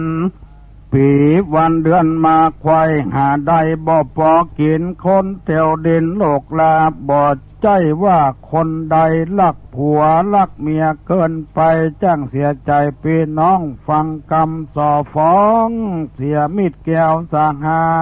ยเป็นพ่อใจปุริสจาตอย่าได้ประมาทอิทธิตั้งบดีเมียเป็นคนว่าเมียห้ามอย่าได้ผิดใจควรฟังไปเสียก่อนอย่าก้อยลดหย่อนตัวเองเป็นนักเลงจนใจมีใจไฟสูบฟินกัญชาดื่มสุราลักเขาของต้านคิดอ่านเล่นการพนันมีใจพันชอบสู้เป็นเจ้าจู้นอกใจเมียเป็นตั้งเสียเมียห้ามอย่าจมซ้ำควรฟังและนาเสียวเฮยฝ่ายอันว่าเตโจบอกคนใจของตนขึ้นปูแม่เสียวเอาเมื่อบานเมื่อเฮือนมาเยี่ยมเยือนหาคาบ่มีน้ำกาของขาย ข้าป่านเฮอบาดได้เอาไปขายซื้อข้าวเสียวยาโมนี่เล่าข้าจักเอาเสียวถ้วยไปบ่ใจว่าไปไหนไปกินแขกแก้วการเสร็จแล้วจักส่งพ่อเสียวเมื่อบ้านเมืองเงินและนาเมื่อนางมาลิกาหน้าดานหาปูถึงบ้านยามแรงมันยินกินแหนงข้าคอยมันกึดน้อยใจตัวกูมีผัวบ่เหมือนตานบ่คิดอ่านกันสร้างหอเฮือนปังยวดหยาดฝนตกสาดเปียกหำมืดฝนดำเหนือไตกึดยากใบจักนอนควายไข้ตายปนวิบากมาตกยากเหลือใจผืนขั้วใบก็มาพุดมาขาดบ่มีเสือสาดลองนอนบ่มีมุ้งมอนผ้าห่มกูตึงเดือดจมตึงวันกูอยู่กับกันยิ่งทุกข์ยิ่งยากกึดสั่งบทถูกสักลายมาเสียดายพ่อเสียวมาหันต้านบัดเดียวกูใจขาดใจตายเปิ้นเป็นนายเป็นเจ้าเปิ้นมีเข้ามีของมีเงินทองใจกึดสั่งก็ง่ายสบายดีเมื่อหัวที่ตัวเปี่ยวเอาพ่อเสียวก็ตึงดีมาเสียทีกับว่าห้ากูแจ้งดาจุวันและนาส่วนอันว่าเตโจกับยาโมไปในงานกินแขกแก้วเสร็จเมียนแล้วก็กลับคืนมาลอดถึงอาณาเขตบ้านเขาจิงตานภาษาไหลเราจักลองดูใจเมียคนใดดีคนใดชั่วเฮอรู้ตัวต่างเมืองจักขัดเคืองจมดาหรือว่าจักเสียหายดูถูกปอดใจผัวขินจะดูหมิ่นดูแขวนกำเจ็บแขนแดกยอดจมเดือดตอกเอาความเมียใจงามสัตว์สืบเมียนั้นสืบเมียดีเมียคนได้มีกองวัดปฏิบัติตนผัวแม่ยิงกลัวตั้งบาดใจสุภาพเป็นแม่ยิงดีภัยเป็นผัวผีเมียเพศภัยเป็นผัวประเทศเมียแสงไผเป็นผัวแปลงเมียลากไผเป็นผัวยักเมียเย็นเป็นกรรมเวรเลือวิบากก็หากจักรูดในวันนี้แหละนาเสียวเอ๋ยยามนั้นยามโมลงนอนกิ่งเกือกฝุ่นดินมุกมุนเต็มตัวเผาผมหัวยันยงนอนฝุ่นฟุ้งแต่งทำเมาเตโจเอามาส่งบ้านร้องเรียกทานมาลิกาขอรีบมาเตอะแม่เสียวบัดเดียวนี้ข้าเพื่อมายาโมเมาสุรานักแก่เต้านอนแผ่ตามตังเตียวหนขวางเข้าออกข้าบอกแล้วเสียวบ่ฟังกำเล่ากับยำจิ้นไก่พ่อเสียวใส่จนเมาบอกว่าเขาบอกว่าข้าบอกทาว่าคนเมาขอมาเอาพ่อเสียวเดี๋ยวนี้กำลังเมาคนอื่นเอาบ่ได้ข้ากอดคอเสียวไว้กลัวล้มเต้าตั้งยืนซ้ำว่าเป็นกลางคืนเดือนมืดกลัวไม่นามคืดเสียวยาโมขอขมาโตยกโตดแม่เสียวอย่าโคดคนเมาและนาส่วนอันว่านางมาลิกาได้ยินเตโจว่าดังอันใจหมิ่นสันโคดไปในข้าบ่ไปเอาเตือเรากลัวบ่ขี้เราตีหัวละตัวมันไว้หันมันตายก็ตายกันหันแต่อันกะกำกินปล่อยมันนอนดินเสียปัญญาตึงบ่ลอกนาไปเอาและนาปอเสียวเฮยเตโจทะลิเฟื่อมาญาโมไปนอกบ้านจักไปเรือนเตโจญาโมก็อาบน้ำจำลาฝนดินทรายเตโจสหายแต่งนอนเกือกกิ่งเสื้อผ้าขว้างทิ้งเกือกกิ่งฝุ่นดินทรายแต่งเต้าล้มกลมงายทำเหมือนดังเมาเหล้า ยาโมเฟื่อเข้าประตูยาโมเฟื่อเสียวเข้าบ้านจริงกล่าวตานซึ่งจันตาว่าวันนี้นาป้อเสียวเมาเหล้าไปกินข้าวอาหารที่งานแขกแก้วเสร็จแล้วปากันมาเสียวข้าก็เมาสุรานักแก่เต้านอนแผ่กลางต่างนอนเด่นข้างโซนเสือกกิ่งเกือกฝุ่นเด่นสายปูนนี่อายแต่เล่าเสียวเมาเล่าเต็มที่ใจบ่ดีอ้วกหักถ้าจริงเฟื่อลากป่ามานี่แหละนางส่วนจันตาหน้าไทยนางรีบได้เร็วไวนางออกปากบ่อยบทจ้านางน้องลาจริงเจียนจาขอป้อเสียวเฟื่อขึ้นมาบนบานนี้ก่อนปอพักผ่อนให้เมานางก็เอาน้ำมาอาบจำละคาบดินทรายจันตานายน้องลาเปลี่ยนเสื้อผ้าขัวใบหยอดสายใจน้องจันบีบกันตัวกาญะก็มีวันนั้นและนาบัดนี้จักจะถึงเตโจญาโมสองสหายการลงควายมาแล้วสองเสี่ยวแก้วจริงเจียนจากันไปมาหลายสิ่งถึงเมียมิ่งสองขากำโบราณว่าวายยิ่งใจใดเกิดได้โลกีได้ผัวได้เมียบอดีจุงรีบล้างมาจ้างบอดีจุงรีบขายงัวควายบอดีจุงรีบจ่ายต่างคนต่างเบื่อนายจะจางกามเว้นหลังเสียงเขตอันผัว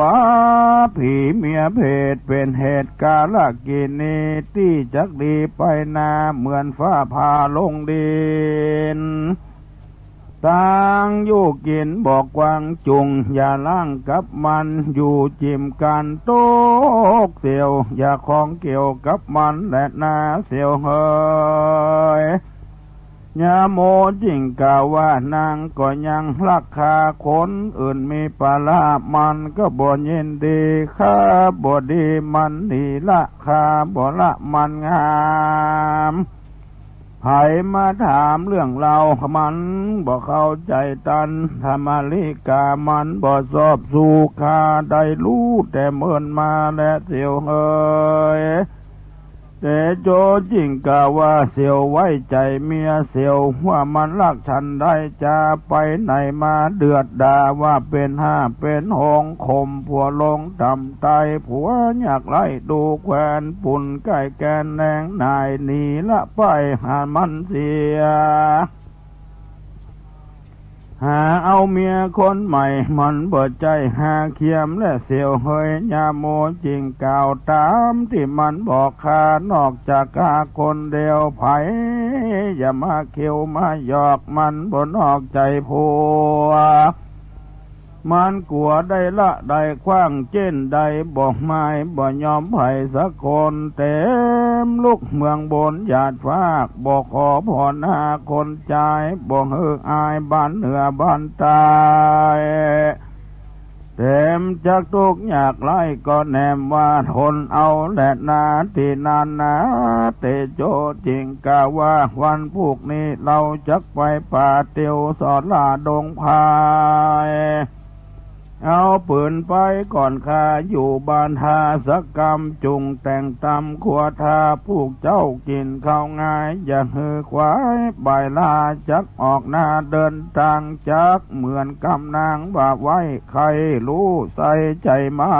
น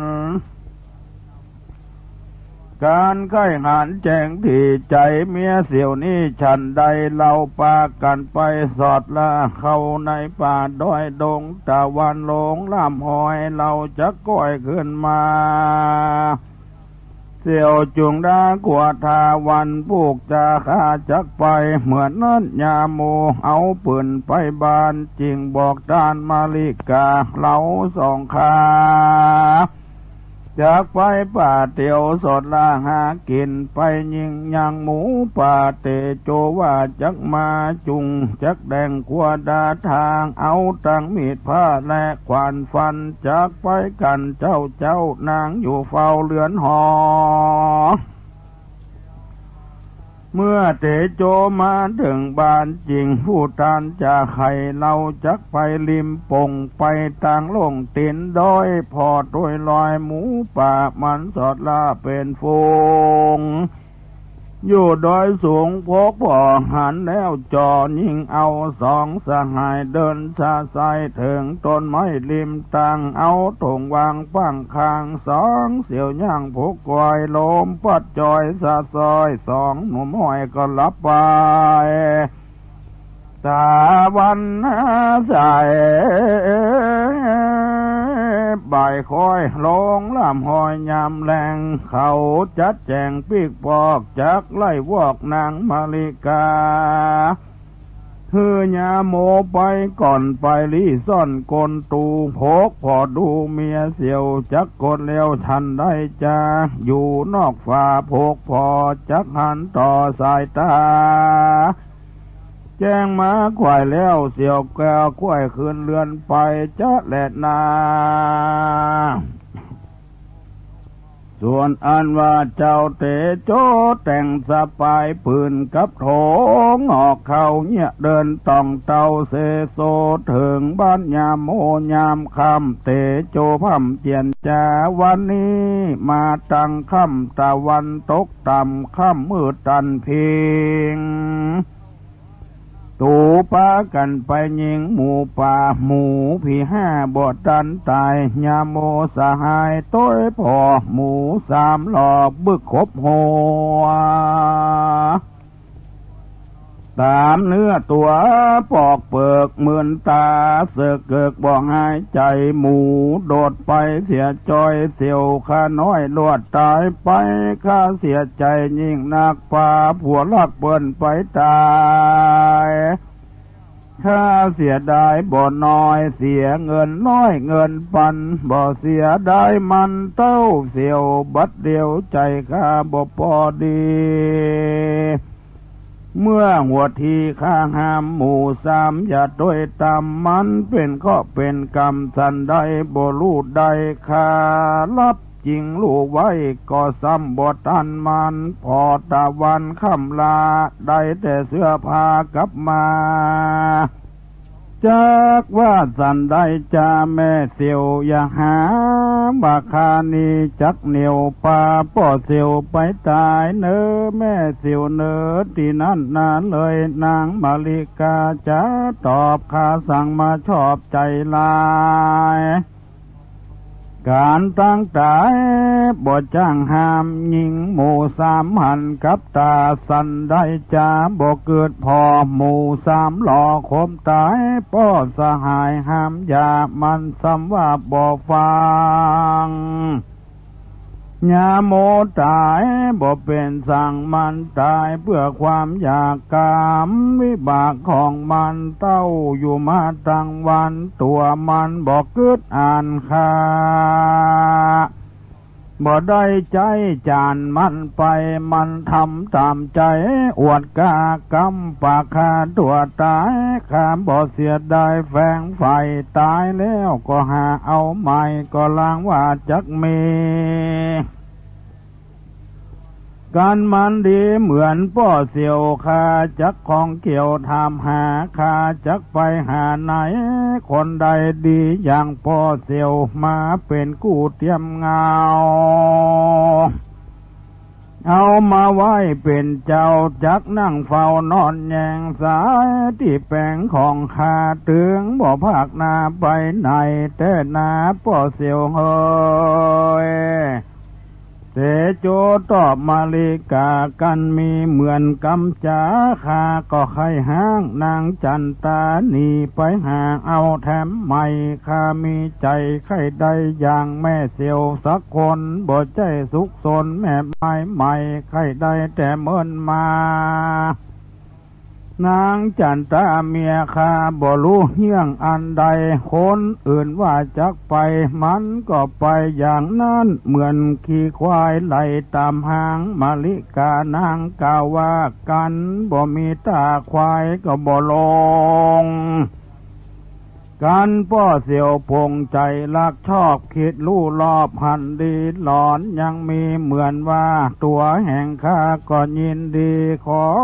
เพิ่งป่าลับมีป้อเสียวข้าอยู่คนเดียวโดดเดียวบ่ยอมมือป้อเสียวได้ปิกเมื่อบ้านเมื่อเฮือ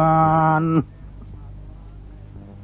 ขออยู่เป็นเพื่อนข้ากลัวพี่บาห้ามาใจมันแต่งข้าวน้ำปัจจัยโภชนะอาหารรับประทานอิ่มแล้วจวนป้อแก้วไปนอน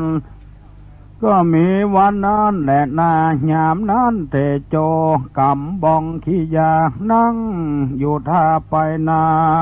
ย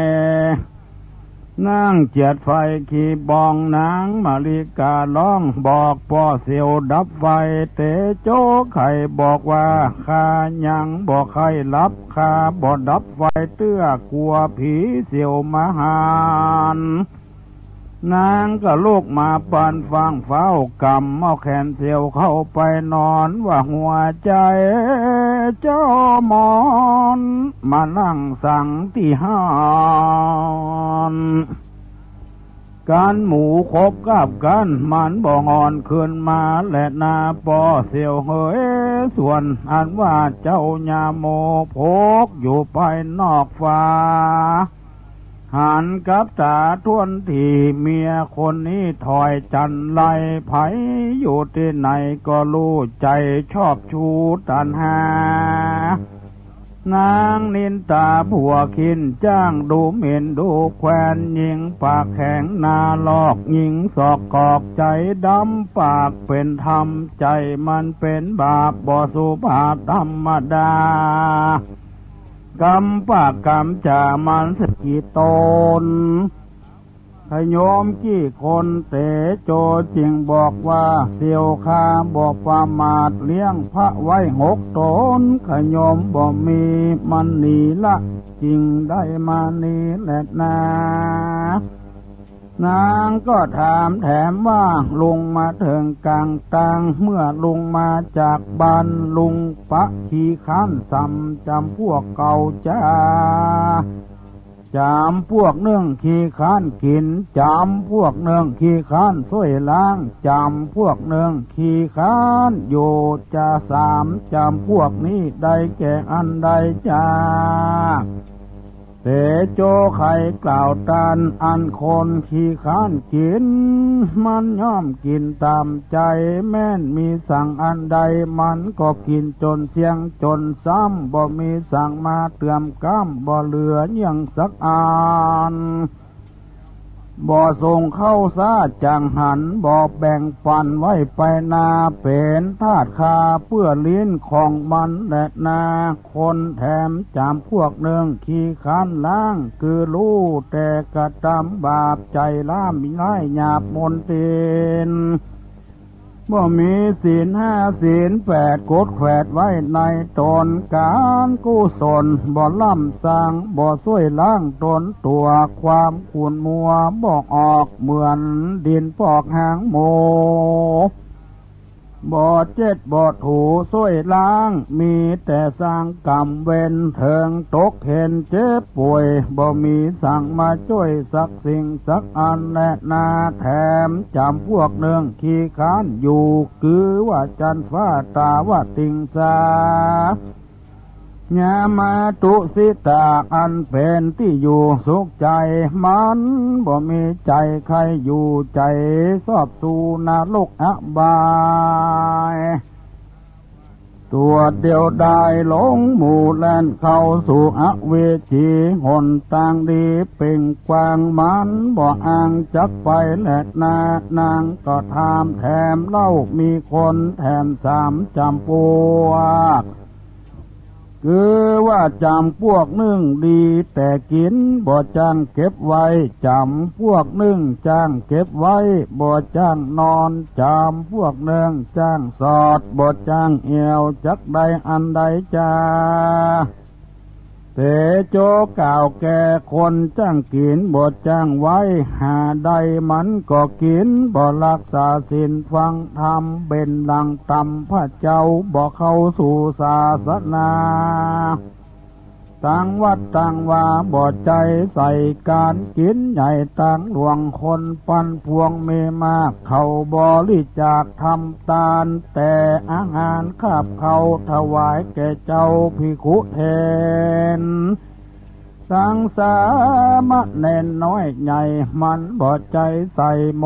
ทนาทานคนสันดานตะนีทีบ่จ้างห่างบ่เป็นสร้างบาปกรรมเว้นไว้หาใดก็กินเสียมันบ่เผื่อเรือผู้อื่นบ่ต้องยื่นปันภัยจิ้นตัวบ่ไปหาป่า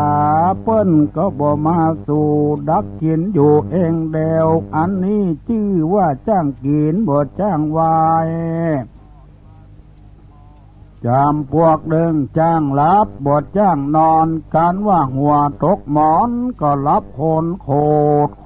ดบ่คือต่างโลกและต่างธรรมบ่คบยำคารวะบ่ไวพระรัตนาบ่ไว้กุลอาจารย์อุปชาพ่อแม่บ่มีจิตเผื่อแผ่เมตตาส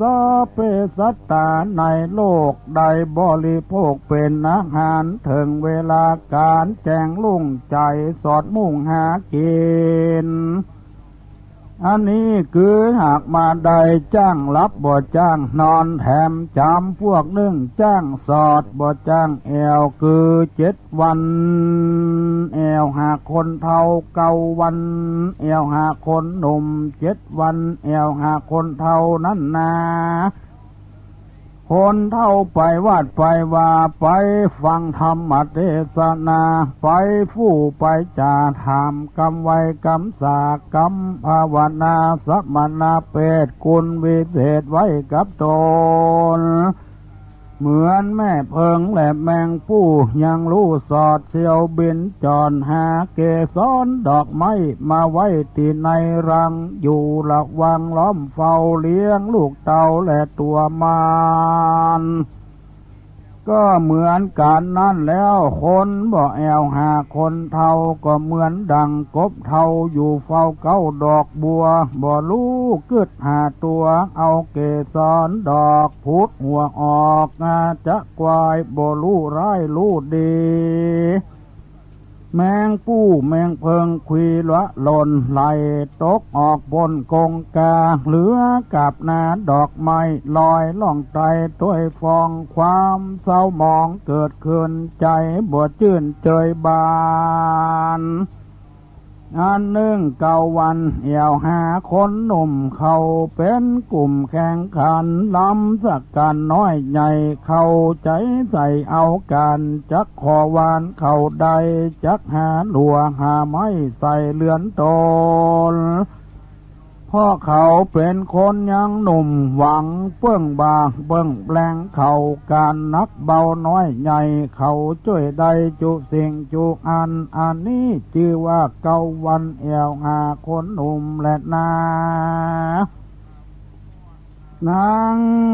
จันฟองก็ถามแถมว่ากันลุงจักเอาคาแต่เจ้าลุงยังมันไปต่างน้ำไปหาปูหาปลาก็จ้าเตโจก็ถามว่านางเฮยนางจักเอาปูเอาปลามาเนี่ยสันใดจ้านางก็จะตอบถอยข้าน้องน้อยจักเอาเลี้ยงกาเตโจจ่าสักไซว่านางเลี้ยงกาไว้กี่ตัวนางก็จะตอบทองว่ากาข้าน้องเลี้ยงมี32 ตัวเตโจแย้มไข่หัวกาวตานเมื่อลุงอยู่บ้านลุงเลี้ยงปูไว้5 ตัวป่า30 ตัวเลี้ยงไว้สละน้องใหญ่คนใดมีลุ่มแก้วดวงดีมีพระญาแผ่กวางเทวดาอวดอ้างตัวโลกกาบัดนี้ลุงได้มาพบเจ้าเป็นลูกเต่าคนดีปัญญามีเลิศล้ำเกิดมากำแม่มันดาขอนางรับเอาปันนาของฝากขอเหือหายอยากมัวเมาเป็นขัวคำเล่มใหญ่ ใดคำใจสมุทรสาครเติกนางเอ๋ยยามนั้นเตโจกอดนำเอาของฝากยื่นยอดตำนางก็รับเอาโดยง่ายขอลุงอย่าป้ายหนีไกลแต่นี่ไปนาแม่นตัวข้าผิดผวนบ่สมควรตัดใดบ่ถูกใจเจ้าปีขอใดติเตียนและสอนอย่าบิดถอนตัวจากข้าน้องหากเป็นยิงหวังเปื้องปิงไปนาอย่าฮือข้าลำบากหัวใจบ่มีผู้ใดจูโจยเปรียบเหมือนดังคนป่วยบ่มีหมอรักษาสองคนมันดาทุกยากเหมือนตาลุงหากมาหันหาที่เกาะพันบ่ได้ลุงขึ้นต้นไม้ก็คองถึงปลายเติดเนอส่วนเตโจก็มาดูตำลาหาปีเดือนวันดีวันสาลีโจกเขาก็มาสู่ขวัญผูกมือเจ้าทั้งสองเอาเงินทอง3 ปันกับตังคำ300งัวควายใหญ่น้อยหลวงหลายปันเฮอสหายและแม่เสี่ยวน้อยสอนสั่งถ้อยกำงามขอกระตามดังคาไปนาจุงเจริญเข้าของเงินคำหลายร้อยสัตว์ใหญ่น้อยงัวควายบอกเฮอสหายแม่เสี่ยวข้าบอกของเกี่ยวเอาคืนเล็ดนาเสี่ยวเฮ้ยกันว่าเสร็จการเมียนแล้วเตโจเสี่ยวแก้วก็อำลามาสู่บ้านเฮือนแห่งตนก็มีวันนั้นแหละนะส่วนอันว่าเจ้าหญาโมกับฟองจันนาดน้อยนาจืนจ้อยใสสีเอากันเป็นภริญาถูกต้องความเกี่ยวข้องยินดีได้หลายปีขวบเข้าหมุนมั่งเก้าเงินคำนาบุญนำจัดแล้วเป็นพวกเกี่ยวเมียแสงยาโมสร้างแปลงเฮือนอยู่พี่น้องเกินสู่ลงหายาโมเมตตาเพื่อแผ่แก่พี่น้องวงใหญ่อยู่สุขใจยิ่งล้ำบุญเถื่อมกำ2 ขาบุพเพสันนิวาสร้างรวมกันมาจาดก่อนกรรมเวรบ่หอนสูญหายสุขสบายเมื่อเท่าใดเป็นเจ้าเศรษฐีเท่ายาโมก็มีแลนานิทิตาสังวันนาวิเศษจาห้องเหตุเตโจญาโมอกบุตโธก็มีโดยภากา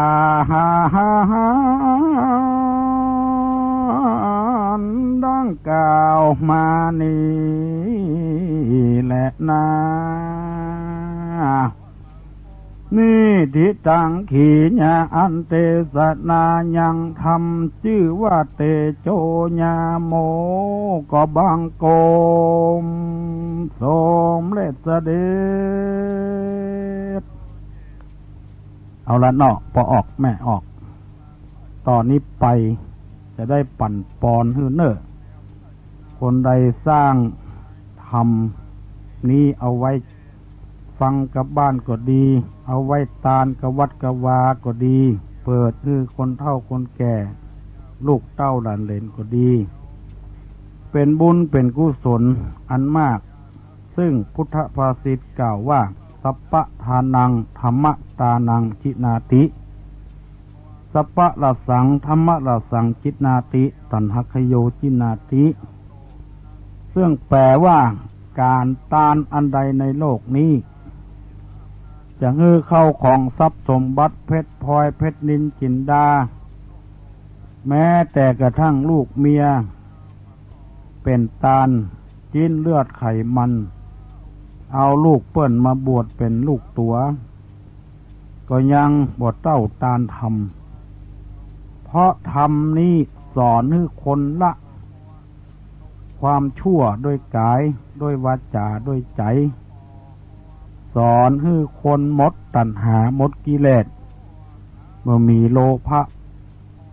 โทสะโมหะและรสแห่งธรรมเทศนานี้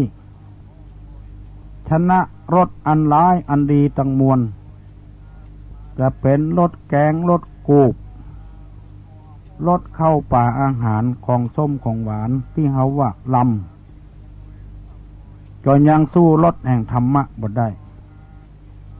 รสแห่งธรรมะนี่ฟังเท่าใดยิ่งเพิ่มเติมเสริมต่อบุญบารมีสติปัญญาคือแก่กล้าคนใดได้สร้างธรรมเป็นตาลจะเป็นธรรมอันใดก็ตาม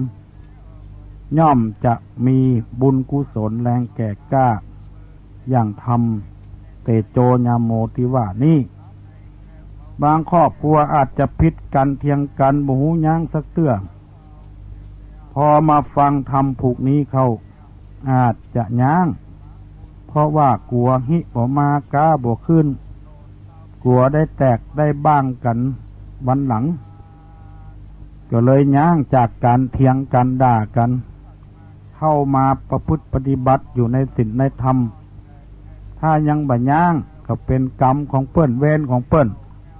เฮาช่วยเหลือหยังบ่ได้เปิ้นก็จะช่วยตัวเปิ้นเองต่อไปนี้ขอเงื้อพ่อแม่พี่น้องที่เป็นเจ้าศรัทธาตานธรรมผูกนี้ก็ดีหรือได้ยินได้ฟังธรรมผูกนี้ก็ดีฮับปอนเนอร์ยะถาวาลิวางหาปูลาปาลิปูเรนติสากลังเอวะเมวะอิโตตินังเปตานังอุปกปติอิจิตังปัติตังตุมหังคิปะเมวะสมิจันตุสัพเพปูเรนตุสังกปาจันโตปนะระโสยถามณีโจติระโสยถาจะในวันนี้ก็เป็นวันดีทิฏฐิอันวิเศษเหตุว่าเป็นวันนักขัตฤกษ์แก้วกล้าใสส่องฟ้ามอกกำเปิงกำปอบ่มีสั่งมารอสุนผ่าในห้องฟ้าจักรวาลบ่มีการมัวมืดจันฟ้าเปิดใสงามใจเนี่ยตามติดสืบติดถีเลือกวันเมงราศีเล็งก็มาแม่นเป็นวันแก้วแก่นสมควรดาวนักขัตฤกษ์จดเจือกันขั้นว่างอยู่ในตั้มกลางหมู่ดาวโลหินีนับว่าเป็นวันสลีอันผาเสริฐล้ำเลิศยิ่งกว่าวันตั้งหลายเหตุนั้นหมามีป้อออกแม่ออกเจ้าของธรรมเตโชญาโมนี้เป็นเก้าพร้อมก็ได้ลูกเต้าหลานเหลนพี่น้องวงศาคณะญาติศรัทธาสันนิบาตตันเข้าอันประกอบไปด้วยเขยสะใภ้พ่อเฒ่าแม่ดองจูผู้จูคนได้พร้อมอกพร้อมใจกันตานธรรมเตโชญาโมนี่ก็ดีฟังธรรมเตโชญาโมนี่ก็ดีเพื่อให้เป็นธรรมทานในอนาคตการไปหน้ากรรมกรรมหาธนาเจ้าข้ามีด้วยประการทันใดจุงหือปันอุดมสมดังกรรมกรรมหาธนาจุอย่างจุประการกุศลส่วนบุญกุลตานหมู่นี้จุงหือเป็นปกตุอุปนิสัยเป็นปัจจัยกรรมจูตุนตัวไปในภาวะจาติอันนี้และจาติยักมาไปหน้าให้ได้จุจอดลอดเทิงอมตะมหาเนรปันเจ้าอย่าได้กาดได้กาตั้งแต่วันนี้ไปเป็นต้นขอให้เจ้าศรัทธาทั้งหลายที่ได้สร้างธรรมก็ดีได้ฟังธรรมเทศนาก็ดีพากันพาเสียจากเสียยังอุบาทพญาติโลกาเป็นต้นว่าเคาะปีเคาะเดือนเคาะวันเคาะยามเคาะเจ็บเคาะไม่เคาะไข้เคาะหนาวเคาะเมื่อรับเมื่อตื่นเมื่อจื่นเมื่อฝันเคาะเมื่อคืนบ่หันเคาะเมื่อวานบ่หูเคาะได้อู้เคาะได้จ๋าข เคาะนาต่างๆเคาะไปหลังอย่าได้มาอยู่ท่าเคาะไปหน้าอย่าได้มาติดเคาะปาพิษเป็นโทษเคาะไล่โสดกังวลความทุกข์ความยากความเดือดเนื้องอนใจอันอยู่เมืองคนร้อยอันปันสิ่งหื้อมวยหมิ่งไกกาวันนี้ยามนี้อย่าได้กัดได้กาตั้งแต่วันนี้ยามนี้ไปเป็นต้นฮือปากันประกอบไปด้วยอายุปีอายุเดือนอายุวันอายุยามโจกปีโจกเดือนโจกวันโจกยามไปใจอยู่ก็ฮือมีโจกมีใจไปก็ฮือมีโจกมีลาภผาดชนะข้าศึกศัตรูฮือได้อยู่ดีมีสุขมีมหาตีคายุมันเนียนยาวเอาตนเอาตัวกำจูปูจาศาสนาอยู่กินอยู่ตานไปกูเจนกูจาดเกิดมาภาวะจัดที่ใดฮือมีศีลมีธรรมจะได้ขาดในตนในตัวจะได้มัวเมาด้วยตัณหากามราชอย่าไปเข้าอำนาจหมู่อัญญติถีฮือได้ปั่มเป่งฐานะปารมีศีลปารมีภาวนาปารมีไปใจอย่าได้กัดได้การนั้นจุงจักมีใจญะสิทธิธนังลาพังโสถีภคยังสุขังพลังสิริอยุจวันโนจะโภกังวุธิจญะสวาสตาวาสาจะอายุจะจีวาสีทิภวันตุเตกุศลกรรมมีมากขอฝากไปหาพ่อแม่พี่น้องสัมพันธวงศาญาติกาปีป้านาอามิตรแก้วสังหายครูบาอาจารย์สัตว์ทั้งหลายได้ย่ำได้ยีได้ถีได้ฆ่าด้วยเจตนาบ่ได้เจตนาเจ้ากรรมในเวรทั้งหลายตายจากภาคไปนานหาพมานบ่ได้เจ็ดเช่นเป็นเก้าเช่นเป็นแดนแสนเช่นเป็นไปเขาทั้งหลายวางอารมณ์อะไรจิตใจเจตนาไปบทจ้างได้ต้องตู้หวังอบายตายเป็นเพศเป็นผีเป็นเปตะวิสัยสุรกายไปคล้องครั้งที่หนึ่งที่ใดก็ขอกุศลจนบุญที่ได้สร้างธรรมเทศนาได้ฟังธรรมเทศนาไปหลอดไปถึงเมื่อได้กินได้บริโภคไปหลอดเมื่อเจ้าเป็นของงายไปหลอดเมื่อควายเป็นแก้วเป็นแสงไปหลอดเมื่อแรงเป็นแผ่นเสื้อเป็นผ้าไปหลอดเมื่อลาเป็นที่อยู่ที่นอนไปหลอดเมื่อตอนคือเป็นข้าวทิพน้ำทิพ10ประการให้เขาได้กินได้บริโภคได้โป้นที่ยากในภาคที่ทุกข์ได้ถึงสุขเมืองการอยู่ผู้อยู่คนอยู่ตัวสัตว์อย่าได้กัดได้การนั้นจงจังมีสัพปีติโยยวัจจันตุสัพพะโลโกวินาศตุมาเตภวะตนตรายโยสุขีติคายุโคภวะอภิวาทานสิริสนิจังวุธาปจายโนจตาโลธรรมาวทันติอายุวันโนสุขังปะลัง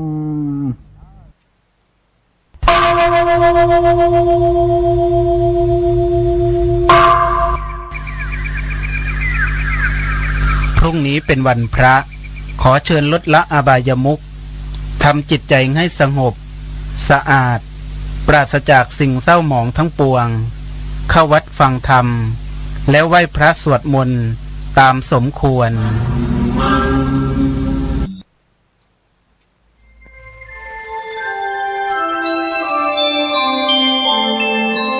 ขณะนี้ท่านกำลังฟังสถานีวิทยุกระจายเสียงคลื่นเพื่อการศึกษาพระพุทธศาสนาและวัฒนธรรมระบบ FM 104.5 เมกะเฮิรตซ์ออกอากาศณวัดฝายหินตำบลสุเทพอำเภอเมืองจังหวัดเชียงใหม่โทรศัพท์053-226-058-053-810-406 053-943-691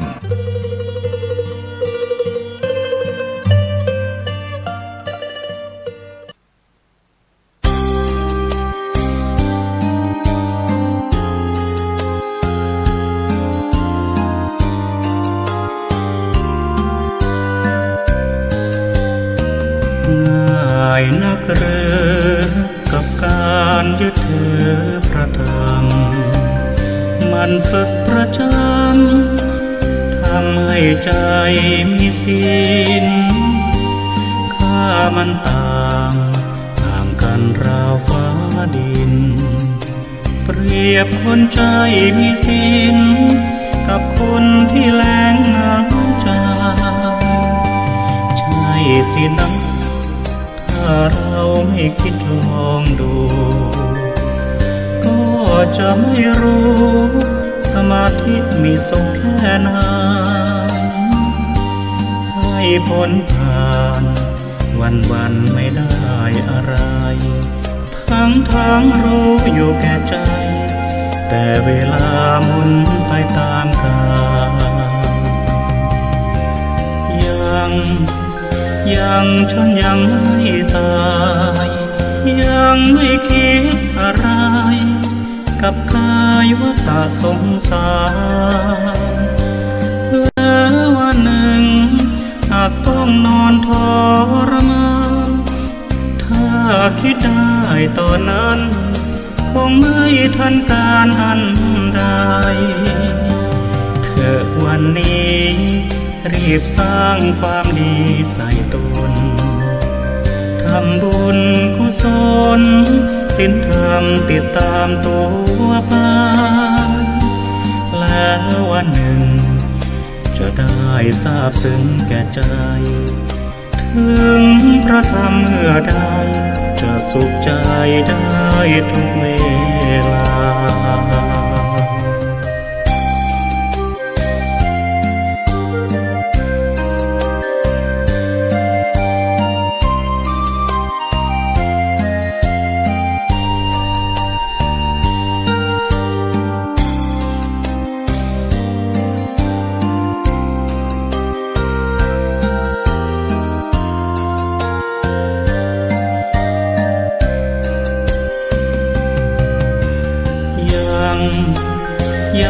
ฉันยังไม่ตา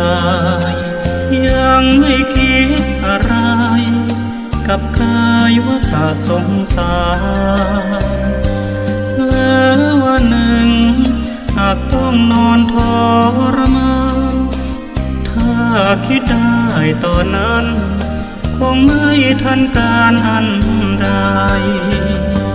เธอวันนี้รีบสร้างความดีใส่ตนทำบุญกุศลศีลธรรมติดตามตัวไปแล้ววันหนึ่งจะได้ทราบซึ้งแก่ใจถึงพระธรรมเมื่อใดจะสุขใจได้ทุกเวลา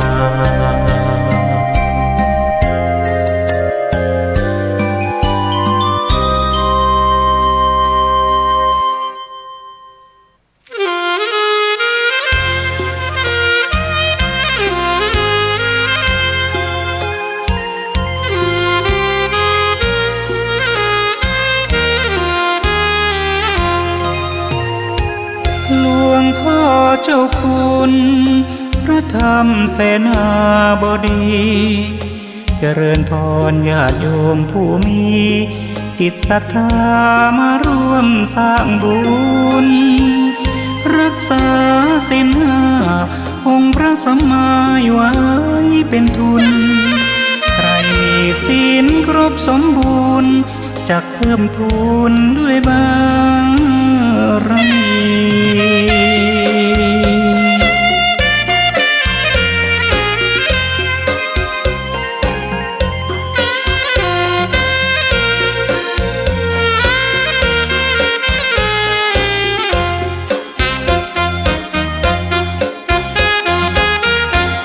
จะขอสาธกยกศีลห้ามารดชนาเอ่ยให้ท่านฟังใครทุศีลให้ระวังกำเบนช่างตามราวี